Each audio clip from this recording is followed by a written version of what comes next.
50 gram பருப்பு எடுத்திருக்கேன்.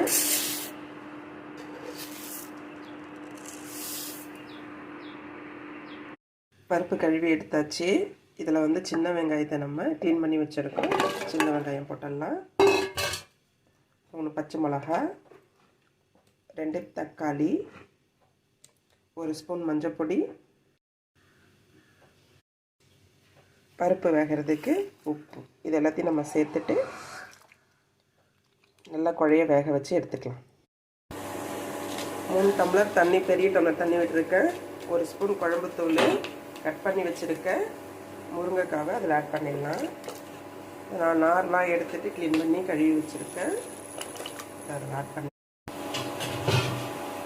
காய்க்கு திட்டமான அளவுக்கு உப்பு போட்டிருக்கேன்.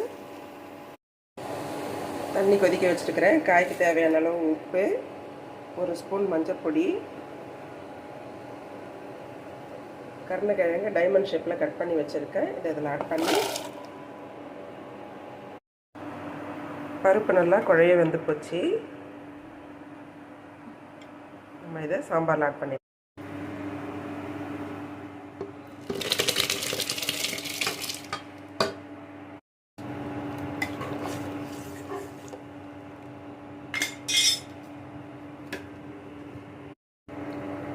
ரெண்டு ஸ்பூன் பொடி ஆட் பண்ணிடலாம்.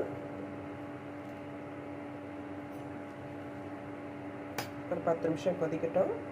தாளிப்பு பண்ணிடலாம். எண்ணெய் 3 ஸ்பூன் விட்டுருக்கேன். கடுகு பொரிஞ்சு போச்சு. கருவேப்பிலை போட்டுட்டு இப்போ நம்ம காயை அவிச்சு வச்சுருக்கோம். இந்த காயை நம்ம போட்டுடலாம். காயோடைய பதம் எப்படின்னாக்கா, இப்படி லைட்டாக நீங்கள் பிடிச்சி இப்படி அழுத்தி பார்த்தீங்கன்னா உடையணும் காய்.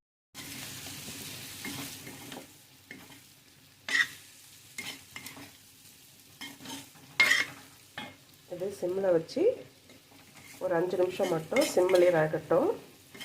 அதுக்கப்புறமா நம்ம இப்போ சாம்பாருக்கு நம்ம ஒரு தாளிப்பு பண்ணிடலாம். இதுக்கு 2 ஸ்பூன் எண்ணெய் விட்டுருக்கேன். கொஞ்சமாக கடுகு,